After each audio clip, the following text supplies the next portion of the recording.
Hello കൂട്ടുകാരെ, ഇന്നത്തെ എൻ്റെ ചോദ്യം, ഒരു ബിസിനസ് ഓണർ അദ്ദേഹത്തിൻ്റെ ബിസിനസ്സിൻ്റെ ആവശ്യത്തിനായിട്ട് ഒരു കാറ് വാങ്ങുന്നു. ആ കാറ് വാങ്ങുന്നത് ക്യാഷ് കൊടുത്തോ അല്ലെങ്കിൽ ബാങ്കിൻ്റെ ചെക്ക് ലീഫ് കൊടുത്തോ ഒന്നുമല്ല. അദ്ദേഹം ഒരു ബാങ്കിൽ നിന്ന് കാറ് വാങ്ങാൻ ലോണിന് അപേക്ഷ കൊടുത്ത് ആ ലോണിൻ്റെ പുറത്താണ് കാറ് വാങ്ങിയിരിക്കുന്നത്. അങ്ങനെയാണെങ്കിൽ ഈ ബിസിനസ് ഓണറിൻ്റെ ബിസിനസ് നോക്കി നടത്തുന്ന ഒരു അക്കൗണ്ടൻറ്റ് എന്ന നിലയിൽ നിങ്ങൾ എങ്ങനെയായിരിക്കും ഈ ഒരു ട്രാൻസാക്ഷൻ്റെ എൻട്രി പാസ്സാക്കുന്നത്? നമുക്കൊന്ന് നോക്കിയാലോ.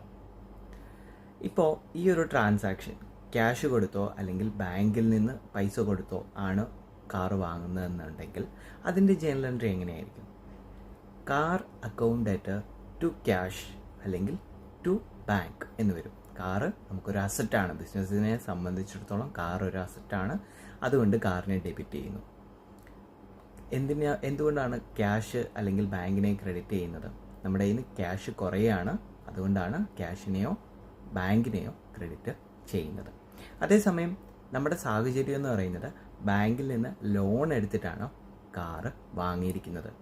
അപ്പോൾ എങ്ങനെയാണ് ജേണൽ എൻട്രി വരിക? നമുക്ക് ഉദാഹരണം ഇവിടെ SBIയുടെ കാർ ലോൺ എടുക്കാം. അപ്പോൾ നമ്മുടെ journal entry car account debtor to SBI car loan. Car ഇപ്പോഴും നമുക്ക് അസറ്റാണ്, ഡെബിറ്റ് ചെയ്യുന്നു. SBI കാർ ലോൺ എന്തുകൊണ്ട് ക്രെഡിറ്റ് ചെയ്യുന്നു? SBI കാർ ലോൺ എന്ന് പറയുന്നത് ബിസിനസ്സിനെ സംബന്ധിച്ചിടത്തോളം ഒരു ലയബിലിറ്റിയാണ്, അല്ലേ? ബാങ്കിന് പൈസ കൊടുക്കണം.